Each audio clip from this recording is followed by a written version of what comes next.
The phone buzzed on the kitchen counter, its screen glowing like a beacon in the dim morning light.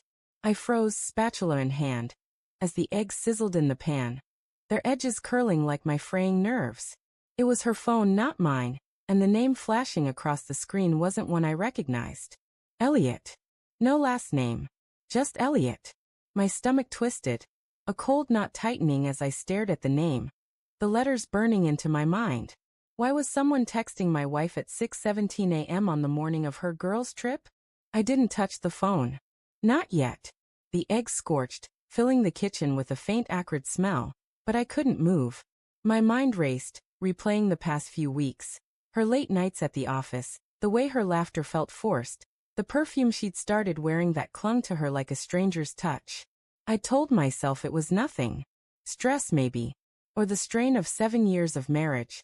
The slow grind of routine eroding us both.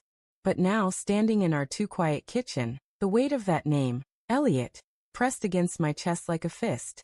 "Morning, babe," Sarah called, her voice bright as she breezed into the room, hair still damp from the shower. She grabbed her phone without a glance at me, her fingers swiping the screen with practiced ease. The notification vanished. My throat tightened, but I forced a smile, the kind that felt like swallowing glass. "Eggs are ready," I said, my voice steadier than I felt. She didn't notice the tremor in my hands as I slid the plate toward her. She barely looked at it, her eyes fixed on her phone, lips twitching into a smile that didn't reach me. "God, I'm so excited for this weekend," she said, tossing her phone into her purse. "Me, Jess, and Claire are gonna have the best time. No responsibilities, just sun and cocktails."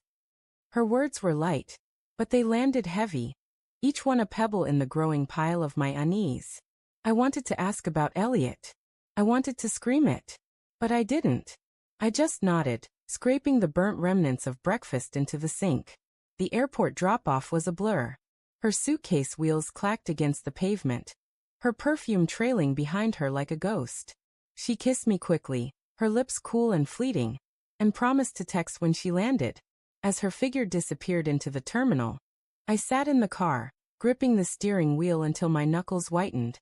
The radio played some upbeat pop song, but all I could hear was the echo of that name. Elliot. Back home, the house felt wrong.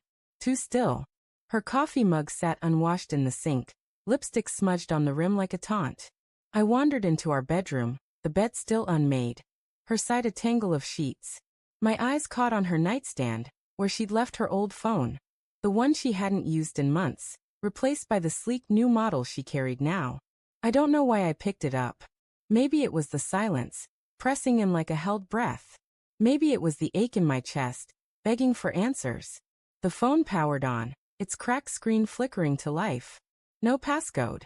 My heart pounded as I opened her messages. Most were mundane, grocery lists, reminders to call her mom. But then I saw it, a thread with Elliot. Dozens of messages stretching back months. My hands shook as I scrolled, each word a blade. "Miss you already. Can't wait to see you. Last night was incredible." My vision blurred, the room tilting as I read her replies. Her words laced with a warmth she hadn't shown me in years. "You make me feel alive. I wish I could stay."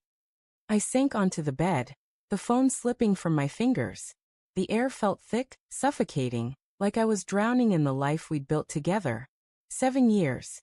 The late nights she'd blamed on work, the weekends she'd spent with the girls, the way she'd started locking her phone, all of it snapped into focus, a puzzle I'd been too blind to solve. I wanted to call her, to scream, to demand why. But my voice was gone, swallowed by the weight of her betrayal. The next hours were a haze. I paced the house, replaying every moment, every lie. The way she'd laughed off my concerns, the way she'd pulled away when I tried to hold her. I found myself in the garage, staring at the suitcase she hadn't taken, a small, forgotten bag tucked behind boxes of Christmas decorations. I unzipped it, not knowing what I was looking for, until my fingers brushed against a velvet box. Inside was a man's watch, engraved with a single word. Forever. My knees buckled. It wasn't mine. When her text came, landed. "Love you."